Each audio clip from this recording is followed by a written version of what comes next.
मोहनिया विधानसभा seat से श्वेता सुमन का नामांकन रद्द हो गया था, जिसके बाद तेजस्वी यादव ने पार्टी की तरफ से अपना समर्थन मोहनिया से एक निर्दलीय उम्मीदवार को देने का निश्चय किया है।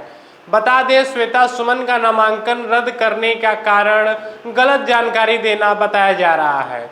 भाजपा नेता ने यह आरोप लगाया है कि जब वो पिछली बार चुनाव लड़ी थी तब उन्होंने अपना पता चंदौली का डाला था, लेकिन इस बार उन्होंने बिहार का डाला है। चुनाव आयोग को गलत जानकारी देना सीधे चुनाव नियमों का उल्लंघन करना है, जिस कारणवश इस मामले पर संज्ञान लेते हुए चुनाव आयोग ने श्वेता सुमन का नामांकन रद्द कर दिया है।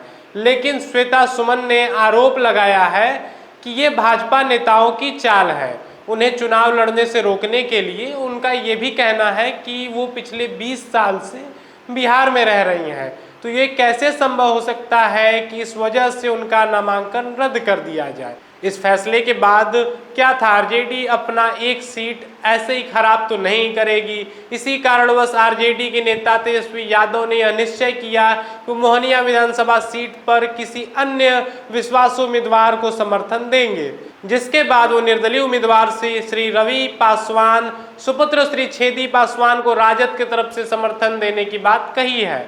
आपको बता दें कि रवि पासवान भाजपा के पूर्व सांसद के बेटे हैं।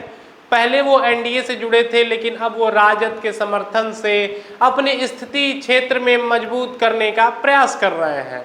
अभी तक ये माना जा रहा था मोहनिया से भाजपा की प्रत्याशी संगीता कुमारी, जो कि पूर्व में आरजेडी से विधायक थी, लेकिन बाद में पाला बदलकर भाजपा में शामिल हो गई थी। अब वो मोहनिया से एनडीए गठबंधन की तरफ से प्रत्याशी हैं। वहीं उनके सामने गीता पासी हैं, जो कि पहले भाजपा के साथ थी, लेकिन जनसुराज की तरफ से टिकट मिलने के आश्वासन के बाद जनसुराज से जुड़ गई हैं। अब मोहनिया से गीता पासी जनसुराज के प्रत्याशी हैं। एक और खिलाड़ी मैदान में शेष है, तो बसपा की तरफ से ओम प्रकाश दीवाना, जो कि चुनाव जीतने के लिए हर संभव प्रयास कर रहे हैं। अब आरजेडी के कैंडिडेट श्वेता सुमन का नामांकन रद्द होने के बाद ये मामला संगीता कुमारी, गीता पासी और ओम प्रकाश दीवाना, इन्हीं 3 प्रत्याशियों के बीच रह गया था। लेकिन आरजेडी के द्वारा रवि के समर्थन के बाद ये मामला संगीता कुमारी, रवि और गीता पासी के बीच होता नजर आ रहा है।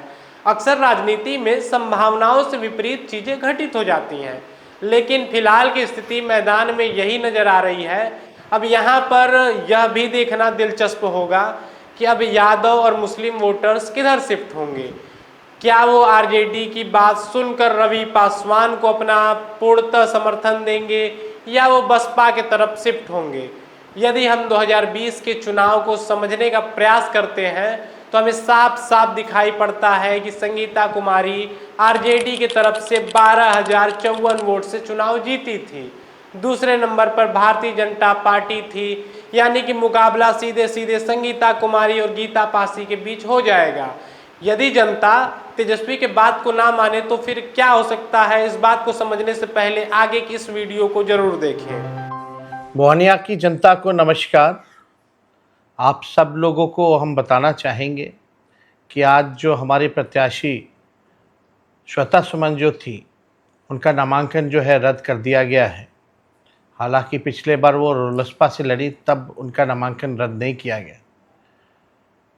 और नामांकन रद्द करने के बाद हम सब लोगों ने, महागठबंधन के सभी साथियों ने, राष्ट्रीय जनता दल के सभी साथियों ने, सभी संगठन के कार्यकर्ताओं और नेताओं से विचार करने के उपरांत हम लोगों ने निर्णय लिया है कि हम लोगों का समर्थन मोहनिया के विधानसभा क्षेत्र में निर्दलीय उम्मीदवार जिन्होंने अपना नामांकन दिया है, रवि पासवान जी को हम लोग जो है पूरा समर्थन हम लोग करेंगे। और सभी महागठबंधन साथियों से अपील है कि रवि पासवान जी को एक एक मत दे करके भारी मतों से जिताने का काम करें।